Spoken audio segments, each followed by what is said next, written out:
نعیمہ کشور خان صاحبہ.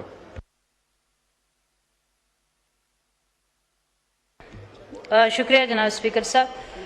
جناب اسپیکر صاحب، سینٹ کے جن چیزوں پہ بات ہوئی اس کو میں نہیں دہراؤں گی.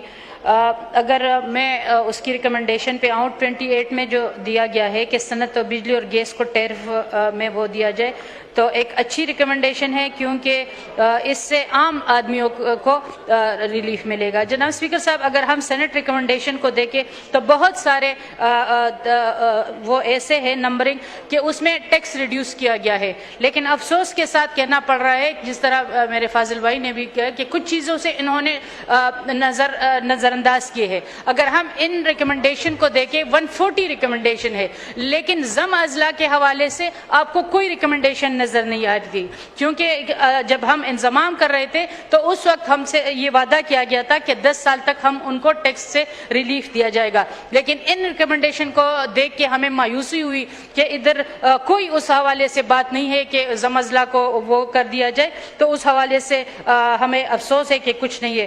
اگر ہم آگے جائے 41، 42، 43 اور یہ 44 تک تقریباً، تو وہ اس کے حوالے سے زراعت کے حوالے سے جو اچھی ریکمنڈیشن ہے، کیونکہ ہونی چاہیے. جس طرح ہم بار بار کہہ رہے کہ زراعت ہماری ریڑھ کی ہڈی ہے، لیکن اس طرح سے توجہ نہیں دی جا رہی، تو میرے خیال میں اس کو دیکھنا چاہیے اور ہمیں توجہ دینی چاہیے. جناب اسپیکر صاحب، سب سے اہم چیز جو مجھے ٹچ ہوئی ہے وہ 59 ہے، جو ریکمنڈیشن نمبر 59. اس میں لکھا گیا ہے کہ جو مقیم اور دوروں پہ آئے ہوئے غیر ملکیوں کو اپنی ذاتی استعمال کے لیے الکوہل والے مشروبات لانے کی اجازت دی جائے. جناب اسپیکر صاحب، اگر ہم دیکھیں تو ہمارے آئین کا آرٹیکل 37H جو ہے، اس میں ہم نے لکھا ہے کہ اقلیتوں کو اپنے مذہبی پرپس کے لیے شراب کی اجازت ہونی چاہیے.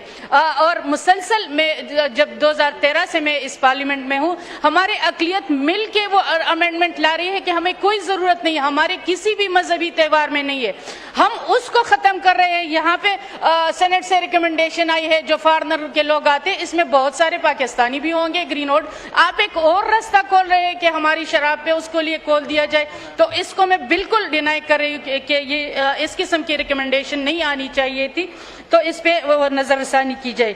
یہاں پہ ریکمنڈیشن دی گئی ہے کہ جو ملازمین کی تنخواہ ہے وہ 15% 61 پہ ہے کہ ملازمین کی تنخواہ جو سرکاری 15% اضافہ کیا جائے. ہم نے تو اپنے سپیچز میں کہا کہ 20 سے 30 کیا جائے، لیکن اگر 15% بھی کیا جائے تو ہونی چاہیے، کیونکہ مہنگائی بہت زیادہ ہو گئی ہے، تو اس لیے اس کو میں سپورٹ کروں گی کہ اس میں ہونی چاہیے.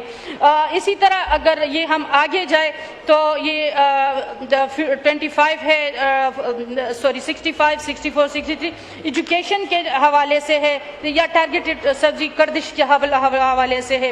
پھر آگے ایجوکیشن کے حوالے سے تو اس کو بھی ہم سپورٹ کریں گے کہ یہ ہونی چاہیے، تاکہ کیونکہ ہمارے اگر آپ جامعات کو دیکھیں تو کوئی بھی ہماری جو یونیورسٹی ہے وہ انٹرنیشنل میں شامل نہیں ہے، تو اگر ہم ان کو وہ دے مراد کچھ دے تو بہتری ہوگی.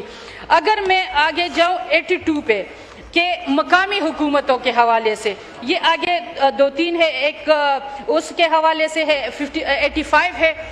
اس کو میں سپورٹ کر رہی ہوں کیونکہ ہم مقامی حکومتیں ہیں، اس کو وہ رول نہیں دے رہے، ان کو وہ ترقیاتی فنڈ نہیں دے رہے، کیونکہ یہ کہہ رہے کہ ادھر مرکز سے ان کو ڈائریکٹ فنڈنگ ہونی چاہیے. جو 85 بھی ہے اور 82 بھی ہے، یہ 3-4 اسی حوالے سے ہے، بلدیاتی حوالے سے. اس کو سپورٹ کریں گے. لیکن اس کے ساتھ ساتھ مجھے افسوس ہو رہا ہے کہ ہم یہاں پر بار بار NFC کی بات کریں، لیکن جب ہم صوبوں میں جاتے ہیں تو وہ پروونشل فائنانس کمیشن ادھر نہیں ہو رہا. اگر میں اپنے صوبے کی مثال دوں، 13 سے 15 سال ہو گئے حکومت کو، لیکن ایک بھی نیشنل پروونشل کمیشن نہیں ہوا. تو اس وجہ سے میری ریکویسٹ ہوگی کہ اسد صاحب سن رہے ہیں، ریپیٹ کر دی. اسد کیسر صاحب وہ بات آپ کو بتانا چاہ رہی ہیں، بات کیجئے. میں یہ عرض کر رہی تھی کہ یہ ریکمنڈیشن بلدیاتی حوالے سے، کیونکہ وہ محروم ہے، بلدیات کو فنڈنگ نہیں دی رہی ہمارے صوبے میں. ان کو بھی سنیں. اگر میں دیکھوں تو نیشنل پروونشل فائنانس کمیشن نہیں ہو رہا. ہم ادھر سے NFC تو مانگ رہے، لیکن ادھر ہم پھر لوکل گورنمنٹ کو فنڈنگ نہیں دے رہے. اس لیے آج میرے خیال میں سینٹ بھی مجبور ہو گئی اس چیز پہ کہ یہ ریکمینڈ کر رہی ہے کہ مرکز سے صوبوں کو ڈائریکٹ بلدیات کو فنڈنگ کی جائے. اس کی وجہ یہ ہے کہ صوبے اس کو وہ فنڈ نہیں دے رہے. اگر ہمیں آپ کو عرض کروں پچھلا جو ٹینیور تھا اس میں ہمارے اس کا بلدیات کا تھا, اس کے فنڈ پہ بھی کٹ, فائنانس بل میں کٹ لگا گیا, حالانکہ ان کے پاس اختیار نہیں تھا. تو میرے خیال میں اس کی طرف وہ ہونے چاہیے. اسی طرح اگر پھر ہمیں آگے جاؤ 86 پہ, تو اس میں ہے کہ گھروں کے لیے پہلی بار وہ دیے جائے, قرضے دیے جائے, ٹھیک ہے, اور ایک اچھا اس کا اسکیم ہے اپنا گھر اسکیم جو شروع ہوا ہے, اس کو قرضے دیا جا رہا ہے. لیکن اس میں میری ریکویسٹ ہوگی کہ بلا سود ہونی چاہیے, کیونکہ وہ 5% سود پہ ہے, تو عام لوگ بڑی مشکل سے اس طرف جاتے ہیں, بلکہ جاتے ہی نہیں ہے. تو اس طرف اس کی وہ ہونی چاہیے کہ بلا سود قرضہ دینا چاہیے, تب عوام کو فائدہ ہوگا.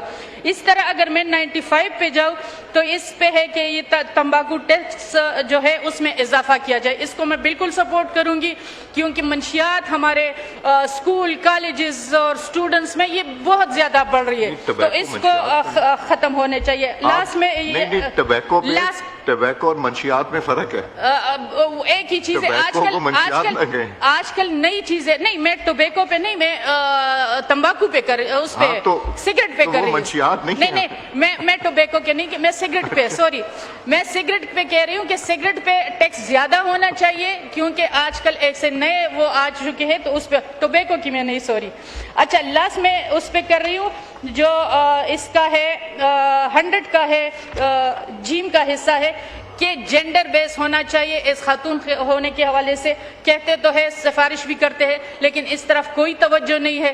اور میں پھر بھی یہی کہوں گی کہ یہاں اس اسمبلی کے ہم خواتین محروم ہے ترقیاتی فنڈ سے, تو ہم جینڈر کی کیا بات کریں. تو میرے خیال میں جینڈر بیس بجٹ پہ توجہ دینے کی ضرورت ہے. Thank you sir. شکریہ جی.